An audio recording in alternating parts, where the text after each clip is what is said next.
a conversar con Keta Estefany, y es miembro de FAPUT, la Federación de Asociaciones de Profesores Universitarios de Venezuela, que está en una circunstancia tan similar como el resto de la sociedad venezolana a propósito de las medidas, los efectos, los impactos que se generan y además en una lucha de mucha perseverancia, de mucho tiempo, ¿no?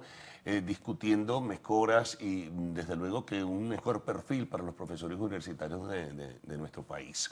La situación es difícil, Keta, yo te digo, a veces uno dice, bueno, ¿hacia dónde vamos en definitiva? Y ustedes que tienen una lucha de mucha intensidad y mucha fuerza, ¿hacia dónde nos lleva esta situación?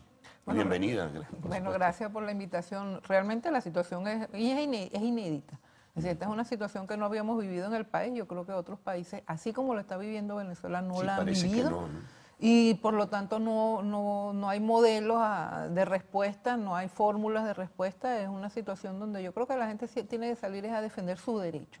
Si dejar de estar esperando que va a ser otro, que va a ser un líder, que va a ser un partido, que va a ser un extranjero, que va a ser un marciano que va a venir aquí a resolver las cosas. Los seres humanos tenemos derechos individuales y hay que defender esos derechos. La situación puede empeorar.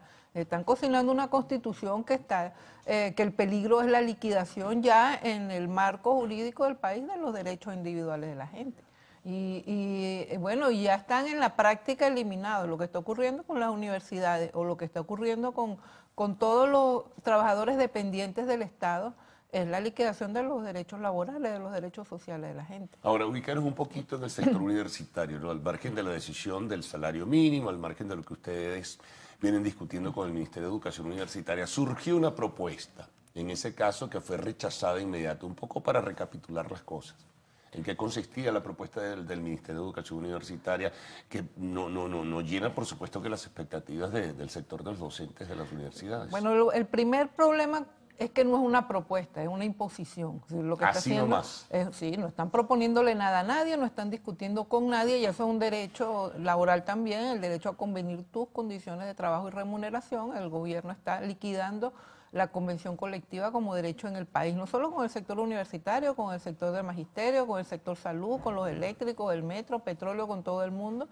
El gobierno se sentaron en una macollita, una cúpula, a sacar cuentas y a establecer unas tablas de acuerdo al criterio de ellos, que no tiene nada que ver ni con algo derecho. Así como este es el salario mínimo que ustedes tienen que aceptar y si acaso bonificaciones. Sí, salario mínimo y un poquito más de acuerdo pero las tablas completamente, el sector universitario están completamente aplanadas, ya venían aplanándolas, esa es una política de tiempo.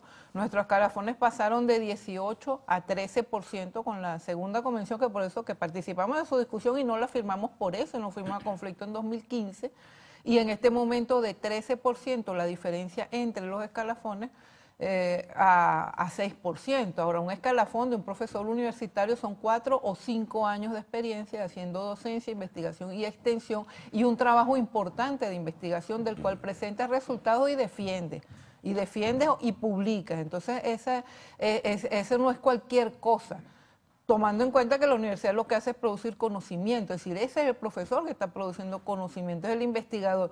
Y al eliminar todo eso, y al eliminarlo también como criterio en la remuneración del trabajo, el gobierno está atentando contra el trabajo calificado, contra la calificación, contra la profesionalización. Eso va contra el desarrollo del país. Ahora, desde el punto de vista de la nación, contra el desarrollo del país. El argumento que ofreció quien haya presentado la información a ustedes, ¿cuál fue? No tenemos dinero, no es posible, estas son las nuevas reglas del juego, tienen que aceptarlos, si no, no hay otra cosa. No hay argumento porque están imponiendo. Nada más lo presentan. Ellos ni siquiera lo presentan, se lo mandan a las universidades. Este es el instructivo y esta es la tabla. Es decir, ellos ni siquiera lo discuten con nadie. Por eso te digo que están violando completamente el derecho al convenimiento de las condiciones de trabajo. Es decir, el gobierno se apropió, privatizó los recursos de la educación, los recursos de la salud, los recursos de las distintas áreas que son de la nación, que son presupuestos de la nación, lo privatiza un grupito, entonces que ellos se lo reparten. Y ese es el gran problema de que el presupuesto no se esté discutiendo en la Asamblea Nacional donde corresponde. Porque entonces el gobierno tiene un pote para el Ministerio de Educación Universitario. Bueno, pero los que van a discutir o los que van a definir esas tablas comen de ese pote. Entonces, como comprenderás, a lo que llega realmente a las universidades es el mínimo, es un mínimo. O sea, realmente... No, si acaso para subir los compromisos de carácter salarial, porque para investigación y desarrollo académico no hay nada. Y ya para salario tampoco. Nosotros, ya yo venía desde antes en la declaración de conflicto, ya desde el mes de junio y julio, de los meses de junio y julio, ya nosotros lo que hemos planteado no es que el sueldo no alcanza, es que no hay salario. Es decir, cuando a ti te llevan el salario mínimo a menos de $1 al mes y los salarios a máximo $10 al mes, que no tienes salario.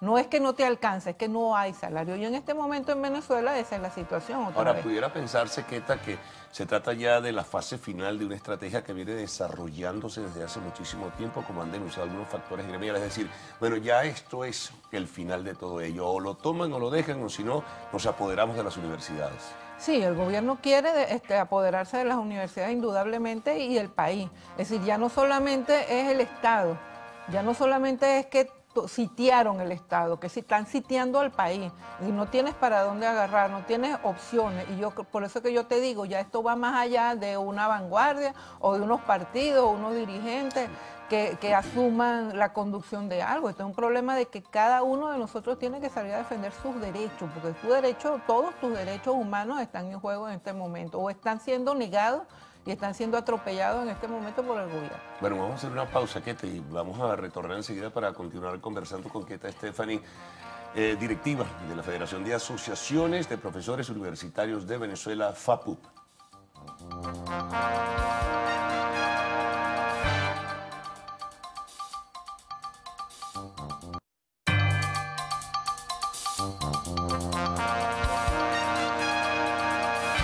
Bien, continuamos con Queta Stephanie de la Federación de Asociaciones de Profesores Universitarios de Venezuela. Bueno, ¿qué hacer frente a esta circunstancia, no? Ya conversábamos en el segmento anterior que la situación se está haciendo crítica, que es un tema de tomar iniciativas, de cada quien en su espacio se coloca de vanguardia y que está esperando que otros hagan por ellos. Sí. ¿Y qué hacer en ese sentido los profesores universitarios? Bueno, los profesores universitarios vamos a salir a la calle a defender nuestros derechos, a defender la universidad. Yo pienso que el gobierno tiene entre ceja y ceja tomar las universidades, como tiene tomar el país con esa constitución que están cocinando, que, como te decía, liquida los derechos individuales ya de las personas.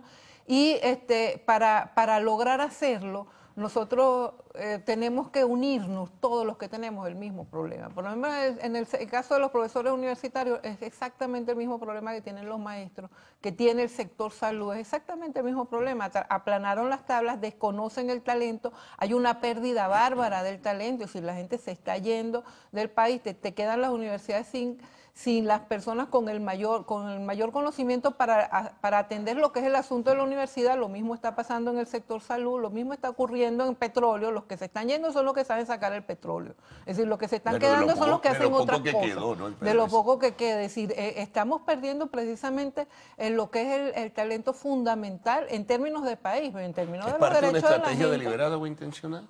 Es parte de la crisis, es decir, el efecto ha sido ese, la gente que no ha, o sea, en las luchas, porque no se puede negar que los venezolanos hemos dado la pelea, hemos defendido los espacios, hemos defendido los derechos a la educación, a la salud, los derechos laborales y en el desarrollo y la democracia también, que fue también fue violentada por el gobierno entre 2016 y 2017 y estamos en la situación en que estamos. Es decir, los venezolanos hemos defendido eso y en ese proceso de lucha muchos se han ido. Es decir, es resultado de esa crisis. Ahora, en este momento nosotros vamos a luchar por los derechos junto con el sector, con todos los sectores laborales. Nosotros estamos planteando para el próximo sábado un encuentro con los sectores de sindicalistas, de federaciones, de centrales y de gremios, que lo vamos a hacer en Caracas para diseñar el plan de lucha con el que nosotros vamos a salir y la lucha va a ser en la calle. Nos vamos aproximando a una situación conflictiva y tan crítica que pudiera esto culminar y tener como epílogo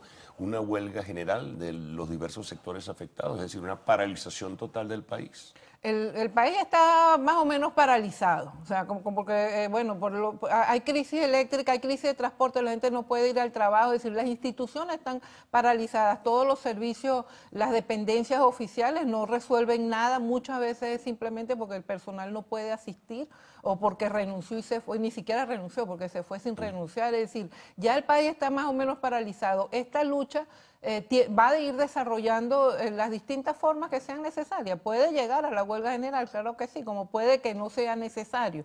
Pero lo cierto es que tiene que ser articulada, estamos tratando de articularla entre los distintos sectores. Nadie solo puede garantizar el derecho, además es absurdo pensarlo, es decir, no es que me van a resolver mi problema a mí, pero a ti no.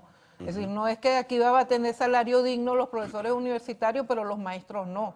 Se trata también tanto en el sector público como en el sector privado. Es decir, este es un país que el factor trabajo tiene que reponerse, tiene que pagarse, es decir, es un tema de la familia, es decir, el ingreso familiar tiene que garantizarse. El hambre que se está viviendo es por eso, porque la gente no tiene los ingresos para acceder a los bienes básicos ni a los servicios básicos. Entonces, es una lucha realmente de la sociedad en la que se tiene que concertar entre todos los sectores cómo darla y mantenerla. No es una protesta, no es una simple protesta o yo voy a denunciar que el gobierno es malo, no, es que es una lucha hasta que logremos el objetivo. Ahora, las universidades, como se inicia un nuevo periodo, ¿verdad? Un nuevo periodo ya se inició muy frágilmente, con muchas deficiencias, el año escolar de los niñitos, de los muchachos, de los adolescentes, en fin. Para las universidades, ¿qué esperan? ¿Qué se espera entonces? El problema salarial, el problema del presupuesto, el problema de las limitaciones, un país que no tiene recursos, una renta petrolera declinando. ¿Qué hacer? Y una infraestructura completamente caotizada, pues no solamente profesores marchándose, una diáspora también de estudiantes. No hay condiciones materiales, muchas veces no tienes ni internet porque se roban los cables, porque no hay seguridad en el campo. Sí. Nosotros tenemos que llegar a ver qué encontramos, quién regresa. No solamente se están yendo los profesores, están yendo los distintos sectores y los estudiantes también. Y tenemos que ver qué ocurrió este año con la matrícula. Ya la Simón Bolívar expresó que la mayor parte de los estudiantes asignados por OXU no se inscribieron. Y no se inscribieron porque es una forma caprichosa de asignarle el cupo de parte de la OXU. Es decir, le das el cupo a muchachos que no tienen cómo garantizar ir a la universidad. No hay una beca que pague una residencia. También con muchas deficiencias en su formación previa, ¿no? Sí, pero las universidades han hecho un esfuerzo en ese sentido de tratar de nivelar, pero el problema es que si tú le das un cupo en la Simón Bolívar a un muchacho que viene de Barlovento y no garantizas la beca, porque antes se garantizaba y el muchacho podía. Bueno, el muchacho ni siquiera se va a inscribir porque la familia no puede. Es que yo te digo, yo soy profesora en la central, que es mucho más céntrica, que es mucho más fácil de acceder. Y un muchacho que vive en Cuba se le dificulta mucho, es decir, es muy difícil porque no hay pasaje, no hay efectivo, hay crisis de todo en el país. Entonces, ¿qué va a ocurrir con las universidades? Lo que mismo está ocurriendo en las escuelas. Es decir, hay una disminución de los muchachos, de la matrícula de los muchachos en las escuelas. ¿Un cierre técnico de algunos? Es un cierre técnico, sí. Es un cierre técnico porque no es un paro de gremial, no es un paro, no. Es un cierre por la vía de los hechos, por la vía de la imposibilidad institucional de funcionar. Bueno, esta semana puede ser muy importante entonces, Keta, por lo que nos dijiste, y vamos a ver qué es lo que ocurre y qué informaciones surgen en el desarrollo de la misma. Te agradezco que nos hayas acompañado y haber ofrecido toda esta información tan importante para el sector universitario del país. Una pausa. Al regreso, arte y espectáculos en Lo Actual.